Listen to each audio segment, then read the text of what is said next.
Hello नमस्कार दोस्तों, स्वागत है आपका अपने यूट्यूब चैनल पर। आज हम लोग देखेंगे जीके का टॉप 30 क्वेश्चन जो कि आपके एग्जाम के लिए इम्पोर्टेंट रहेगा। स्टार्ट करते हैं प्रथम प्रश्न से। पहला प्रश्न है, विश्व स्वास्थ्य दिवस कब मनाया जाता है? दोस्तों इसका राइट आंसर हो जाएगा 7 अप्रैल को। ऑप्शन नंबर बी, विश्व स्वास्थ्य दिवस 7 अप्रैल को मनाया जाता है। बढ़ते हैं अगले प्रश्न की ओर। अगला प्रश्न है, बिहार में काकोरी कांड के नायक कौन थे?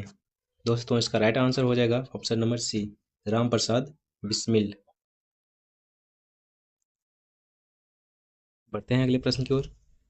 अगला प्रश्न है, स्वतंत्र भारत का पहला गवर्नर जनरल कौन था? दोस्तों इसका राइट आंसर हो जाएगा option number A, Lord Mountbatten. बढ़ते हैं अगले प्रश्न की ओर। अगला प्रश्न है, पृथ्वीराज रासो के लेखक कौन है? दोस्तों इसका राइट आंसर हो जाएगा ऑप्शन नंबर सी, चंद बरदाई। अगला प्रश्न है, शेरशाह सूरी का मकबरा कहाँ स्थित है? दोस्तों इसका राइट आंसर हो जाएगा ऑप्शन नंबर ए, सासाराम में। शेरशाह सूरी का मकबरा सासाराम में स्थित है। अगला प्रश्न है, प्रथम जनगणना स्वतंत्र भारत में कब हुई थी? दोस्तों प्रथम जनगणना स्वतंत्र भारत में 1951 ईस्वी में हुई थी। और दोस्तों साथ साथ आप लोग कमेंट भी करिएगा आंसर, जो कि कितना सही होता है वो बाद में आप लोग चेक कर लीजिएगा। इससे आप लोगों का कॉन्फिडेंस भी बढ़ेगा, जो कितना आपको पता है और नहीं पता है, इससे याद भी होगा आसानी से। बढ़ते हैं अगले प्रश्न की ओर। अगला प्रश्न है, भारत का राष्ट्रीय पेड़ कौन सा है? दोस्तों भारत का राष्ट्रीय पेड़ वट वृक्ष बरगद है। बढ़ते हैं अगले प्रश्न की ओर। अगला प्रश्न है, हिंदी भाषा को राजभाषा कब घोषित किया गया था? दोस्तों हिंदी भाषा को राष्ट्रभाषा 14 सितंबर 1949 ईस्वी को घोषित किया गया था। बढ़ते हैं अगले प्रश्न की ओर। अगला प्रश्न है, एशियाई खेलों का आयोजन कितने वर्षों में होता है? तो एशियाई खेलों का आयोजन 4 वर्षों में होता है। बढ़ते हैं अगले प्रश्न की ओर। अगला प्रश्न है, बिहार में विशुनपुर किसके लिए प्रसिद्ध है? दोस्तों इसका राइट आंसर हो जाएगा हथकरघा के लिए। अगला प्रश्न है, दीनदयाल अंत्योदय योजना किससे संबंधित है? दोस्तों इसका राइट आंसर हो जाएगा ग्रामीण विकास के लिए।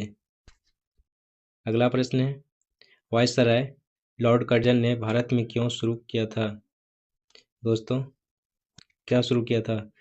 इसका राइट आंसर हो जाएगा आर्कियोलॉजिकल सर्वे। अगला प्रश्न है, भारत में कितने मौसम माने जाते हैं? दोस्तों इसका राइट आंसर हो जाएगा ऑप्शन नंबर सी, 4 मौसम माने जाते हैं। अगला प्रश्न है, न्यायपालिका किस प्रकार की संस्था थी? दोस्तों न्यायपालिका न्यायिक संस्था है। अगला प्रश्न है, बिहार में सबसे अधिक बोली जाने वाली भाषा कौन सी है? दोस्तों बिहार में सबसे अधिक बोली जाने वाली भाषा भोजपुरी भाषा है। अगला प्रश्न है, सेन वंश का संबंध किस क्षेत्र से था? दोस्तों सेन वंश का संबंध बंगाल से था। अगला प्रश्न है, भारत का राष्ट्रीय पक्षी कौन है? भारत का राष्ट्रीय पक्षी मोर है, याद रखिएगा दोस्तों, इंपॉर्टेंट क्वेश्चन है। बढ़ते हैं अगले प्रश्न की ओर। अगला प्रश्न है, पहला लोकसभा चुनाव किस वर्ष हुआ था? पहला लोकसभा चुनाव 1952 ईस्वी में हुआ था। अगला प्रश्न है, भारत की मुद्रा किस संस्था द्वारा नियोजित होती है? तो भारत की मुद्रा आरबीआई के द्वारा नियोजित होता है। अगला प्रश्न है, सारनाथ स्तूप किस धर्म से संबंधित है? सारनाथ स्तूप बौद्ध धर्म से संबंधित है। बढ़ते हैं अगले प्रश्न की ओर। अगला प्रश्न है, टेलीविजन का आविष्कार किसने किया? दोस्तों टेलीविजन का आविष्कार जे.एल. बेयर्ड ने किया। और दोस्तों अगर वीडियो अच्छा लगा हो तो लाइक भी कर दीजिएगा और चैनल पे सब्सक्राइब भी कर दीजिएगा। बढ़ते हैं अगले प्रश्न की ओर। अगला प्रश्न है, चंद्रयान 3 मिशन किस ग्रह से संबंधित है? दोस्तों चंद्रयान 3 मिशन चंद्रमा से संबंधित है। अगला प्रश्न है, बिहार राज्य पथ परिवहन निगम कब स्थापित हुआ था?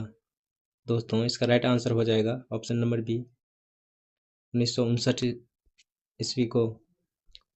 अगला प्रश्न है, किस राज्य को भारत का धान कटोरा कहा जाता है? दोस्तों इसका राइट आंसर है छत्तीसगढ़। छत्तीसगढ़ को जो है भारत का धान कटोरा कहा जाता है।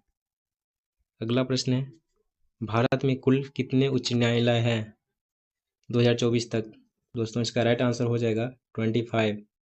भारत में 25 न्यायालय है। अगला प्रश्न है, संविधान की प्रस्तावना में कौन कौन से शब्द जोड़े गए थे? दोस्तों इसका राइट आंसर हो जाएगा समाजवादी और धर्मनिरपेक्ष। अगला प्रश्न है, पंचवर्षीय योजना की शुरुआत कब हुई थी?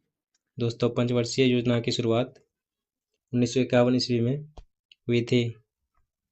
अगला प्रश्न है, हरित क्रांति के जनक कौन माने जाते हैं? दोस्तों हरित क्रांति के जनक MS स्वामीनाथ माने जाते हैं।